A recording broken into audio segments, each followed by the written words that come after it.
गांव की एक सुनसान पगडंडी पर एक मासूम लड़की सुहानी घर लौट रही थी। अचानक झाड़ियों के पीछे से एक बलशाली आदमी निकल आया और जबरन उसे पास के एक सुनसान, टूटे फूटे आंगन में घसीट ले गया। अंदर उसका इंतजार कर रहा था एक बूढ़ा हवसी।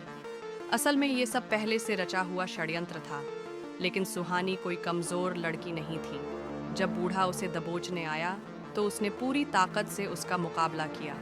धक्का मुक्की में बूढ़ा गिर पड़ा और उसके गिरते ही छत का बांस का सहारा टूट गया और वहीं उसकी मौत हो गई। सुहानी स्तब्ध रह गई। उसके हाथों अनजाने में कत्ल हो चुका था, पर पुलिस को खबर देने का सवाल ही नहीं उठता था, क्योंकि वो बूढ़ा था गांव के दबंग का बाप और पुलिस भी उसी के इशारों पर नाचती थी। सुहानी ने रोते हुए माँ को सब बताया। माँ के पैरों तले जमीन खिसक गई। उन्होंने तुरंत बेटी को लेकर गांव छोड़ने का फैसला किया, लेकिन दबंग के गुंडे हर जगह उन्हें ढूंढ रहे थे। रात ढलने तक माँ बेटी भागते भागते एक कुख्यात दलालनी झूला के पास पहुंचे।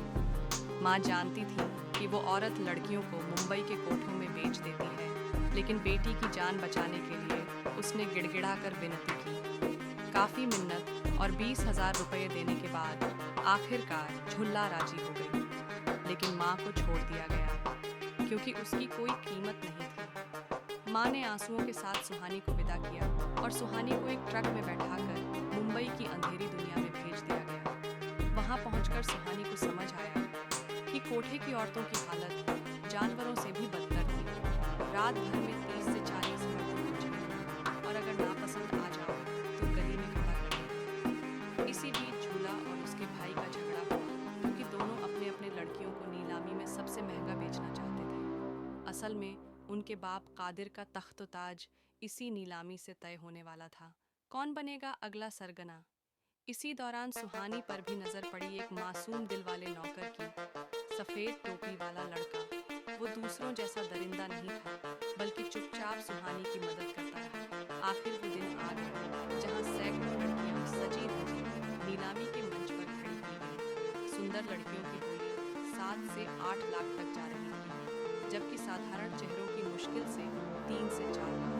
सुहानी दिल ही दिल में सोच रही थी कि शायद आज वो इस दलदल से निकल सके, लेकिन नीलामी की लिस्ट में उसका नाम ही नहीं था। मंच पर कादिर आ चुका था। उसके दोनों बेटे राम और राव अपनी अपनी लड़कियों से मुकाबला कर रहे थे। राम की रकम 12 लाख आगे थी, लेकिन राव आत्मविश्वास से बोला, मेरी असली बाजीगर अभी आई नहीं है। तभी सुहानी ने देखा एक मासूम सी बच्ची को मंच पर लाया जा रहा था। वो बच्ची ही राव की ट्रम्प कार्ड थी। दूसरी तरफ राम ने भी धांधली की कोशिश की, पर उसका राज